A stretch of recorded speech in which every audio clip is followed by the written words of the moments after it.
코인 공식 도우미 앱이 출시되었습니다. 추천픽은 기본이고 정신없이 돌아가는 시황 분석과 위키피디아 같은 코인 분석까지, 그리고 공식 오픈톡을 통해 전문가들과 함께하는 투자자 여러분들의 커뮤니티에 들어오세요. 지금 아래 링크를 통해 받아보실 수 있습니다. 비트코인 가격이 천정부지로 치솟아 어느새 5만 달러를 넘었습니다. 비트코인을 장기 보유한 사람이라면 요즘 행복한 심정일 것입니다.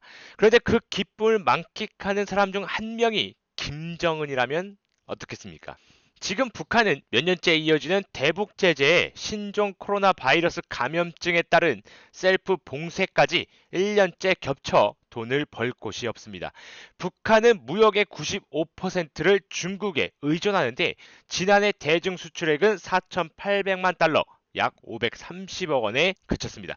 특히 연말로 갈수록 수출 규모는 급격히 줄어 지난해 12월 수출액은 겨우 162만 달러, 약 18억 원이죠. 그 정도였습니다. 명색이 국가인데 이 정도 무역액으로 얼마나 버틸 수 있겠습니까? 그럼에도 지금까지 잘 버텨왔습니다. 지난해 태풍 피해를 본 지역에 수천 채의 집을 건설했고 노동당 창건 75주년 행사에 신형무기와 군복도 등장했습니다. 돈이 없어 헉헉대야 마땅할 것 같은데도 경제발전 5개년 계획을 달성하겠다며 새해 벽두부터 밀어붙이고 있습니다. 거기에 더해 지난해 10월 10일 노동당 창건 75주년 행사 전후로 약 1억 달러의 현금이 중국 단둥 주재 북한 영사관의 전용 버스에 실려 북에 들어갔다는 내부 소식통의 제보도 들립니다. 수출로 돈을 번 게 언제인데 이런 거액은 도대체 언제 만든 것일까요? 최근 대북 소식통으로부터 흥미로운 정보를 입수했습니다. 북한의 정보 기술 인력이 중국에서 오랫동안 비트코인 등 암호화폐 채굴장을 운영했다는 것입니다. 2018년 9월 13일 미국 재무부는 북한 국적의 정성화와 중국에 있는 북한 인력이 운영하는 IT 업체인 옌벤 실버스타, 그리고 이 회사의 러시아 소재 위장 기업인 볼라시스 실버스타를 각각 제재 명단에 올렸습니다. 볼라시스 실버스타가 1년 새 수십만 달러의 수입을 올렸다는 것이 제재 이유였습니다. 그런데 미국이 밝힌 액수는 당시 북한 내부 소식통이 기자에게 제보했던 액수에 비하면 3발의 피였습니다. 해외 파견 IT 인력에 대해 잘 아는 위치에 있던 소식통은 정성화가 중국에서 지휘하는 인원만 300여 명에 이르며 이들이 1년에 벌어 바치는 돈은 2천만 달러, 약 220억 원 정도라고 증언했습니다. 더 흥미로운 것은 외화를 벌기 위해서 어떤 일도 마다하지 않는 북한 IT 인력들이 해킹뿐 아니라 비트코인과 라이트코인, 모네로 등 암호화폐 채굴에도 뛰어들었다는 증언이었습니다.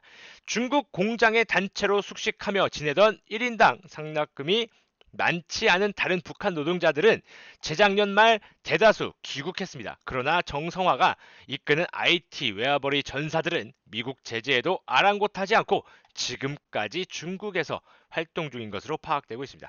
이들은 주민 거주 지역에 월세집을 얻어 5명 안팎의 소규모 팀으로 상주하며 외출도 거의 하지 않기 때문에 적발하기가 사실상 불가능합니다.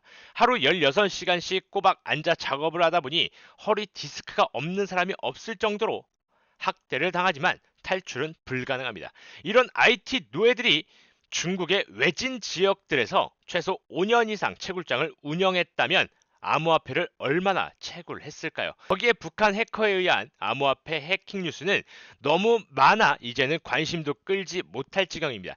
2019년 8월 발간된 UN 안보리 전문가 패널 보고서에는 북한이 2015년 12월부터 2019년 5월까지 최소 17개국의 금융기관과 암호화폐 거래소를 대상으로 35차례 사이버 공격을 진행해 최대 20억 달러어치를 탈취한 혐의가 있다고 적혀 있습니다. 이 시기 비트코인 평균 가격은 지금의 3분의 1도 되지 않았으니 보고서에 20억 달러가 지금은 60억 달러가 됐을지도 모릅니다. 2017년 4월과 9월 900원어치가 사라진 한국 암호화폐 거래소 야피존과 코인 이지의 해킹 사건도 북한 해커 집단의 소행이라고 국가정보원은 밝혔습니다. 이런 사례는 너무나 많습니다. 물론 요즘은 해킹만 했다 하면 다 북한 소행이라고 하니 북한 해커들도 억울한 점은 분명히 있을 것 같습니다. 그럼에도 북한이 오랫동안 채굴과 해킹을 해왔다면 김정은이 상당히 많은 암호화폐를 보유하고 있다고 보는 것은 합리적인 추론입니다. 매년 훔쳐간 총액은 김정은이나 알겠지만 비트코인 1만 개나 있어도 5억 달러나 됩니다. 요즘 김정은은 암호화폐 지갑을 들여다보면서 사람이 죽으라는 법은 없구나 하며 활짝 웃고 있을지도 모릅니다. 철저한 익명성과 급격한 가격 변동성에 의존한 암호화폐는 어쩌면 말라 죽어가는 북한을 좀비처럼 잠시 부활시켜주는 신문명의 선물일 수도 있어 보입니다. 자, 앞으로 비트코인의 상승은 더 이어질 것으로 예상이 됩니다. 현재 5,700만 원을 호가하고 있는 비트코인이 어쩌면 1억 원 이상 갈 수 있을 가능성이 존재한다라는 것입니다.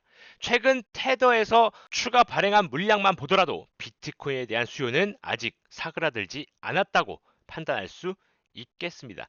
자, 그렇다면 비트코인을 언제 다시 진입을 해야 되는지, 지금 사도 되는지, 눌렸을 때 사야 하는지 고민이 되는 분들이 있으시다면 하단에 있는 카카오톡방 링크로 들어오시면 전부 다 알려드릴 테니 꼭 들어오셔서 같이 돈 많이 벌었으면 좋겠습니다. 오늘 저는 여기까지 하도록 하겠습니다.